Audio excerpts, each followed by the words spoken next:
Martin Provost.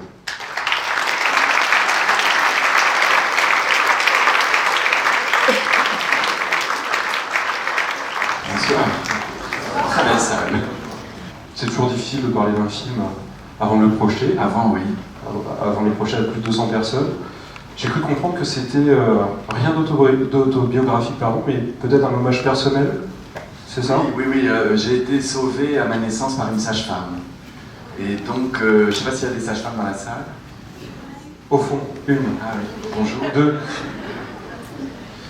Je suis né il y a quelques années à Brest et mon père, pendant la nuit, a couru toute la nuit pour me chercher du sang parce qu'il fallait me changer mon sang.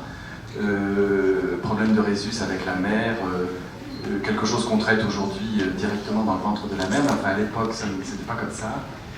Et ma mère, il y a deux ans, m'a dit toute la vérité parce que pendant toute mon enfance, j'ai une cicatrice qui me fait toujours un peu mal. On me disait toujours ah mais c'est rien, c'est ta prise de courant, c'est ta prise de courant. Voilà, c'est une sage-femme qui. Je savais qu'une sage-femme avait donné son sang, mais je pensais que c'était un petit peu de sang, pas grand-chose. Et puis il y a 2 ans, ma mère m'a dit mais non. En fait, quand tu es né, j'ai pensé que je ne te reverrais pas. Et puis j'ai découvert que quand un bébé avait ce que j'avais, si on ne lui changeait pas son sang, il était vraiment en danger.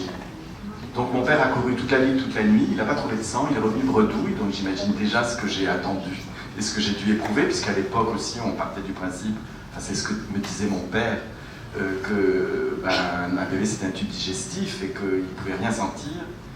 Et on s'est rendu compte au petit matin que la sage-femme qui m'avait mis au monde avait le même résus que moi et c'est elle qui m'a donné son sang. Donc j'ai le sang d'une sage-femme dans les veines.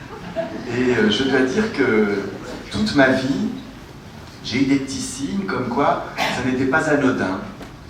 Et il se trouve que quand évidemment j'ai appris ce que j'avais traversé, ce qui a commencé à me rassurer parce que j'étais quelqu'un de très très angoissé, j'ai cherché à retrouver cette femme. J'ai appelé l'hôpital de Brest et on m'a dit que les archives étaient détruites toutes les 20 ans, donc il n'y avait pas de traces. Donc j'ai décidé de faire un film. Et c'est le film que vous allez voir qui ne retrace pas du tout cette histoire. J'ai voulu rendre hommage aux sages-femmes, à ce métier, à ces femmes de l'ombre, le deuxième plus vieux métier du monde, dit-on. Et à travers elle, raconter une histoire qui, comment dire, qu'est-ce que c'est que d'ouvrir les portes de la vie, d'avoir cette responsabilité-là, mais de se retrouver éventuellement avec la possibilité d'ouvrir celle de la mort. Voilà. Il est là le sujet, c'est un film sur le pardon, vous allez le découvrir. C'est un film que j'ai eu beaucoup de bonheur à faire. Et le plus beau, c'est que l'année dernière, j'ai demandé un acte de naissance à la mairie de Brest, par hasard, parce qu'on me demandait un acte de naissance et non pas le fameux extrait avec les petits trucs du début. Et j'ai vu arriver le papier, et sur le papier, il y avait écrit « Déclaré à la mairie de Brest par Yvonne André, sage-femme, à 11h40 du matin ». Ce n'est pas mon père qui m'a déclaré à la mairie, c'est cette Yvonne André.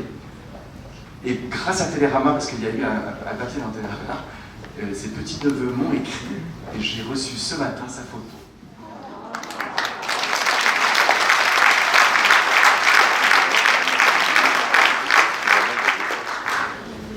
Voilà, j'ai un visage, parce que c'est ce visage qui a passé la première nuit de ma vie avec moi, et je pense qu'il m'a profondément marqué, et je lui dois beaucoup. Voilà, je vous souhaite un bon film, et à bientôt.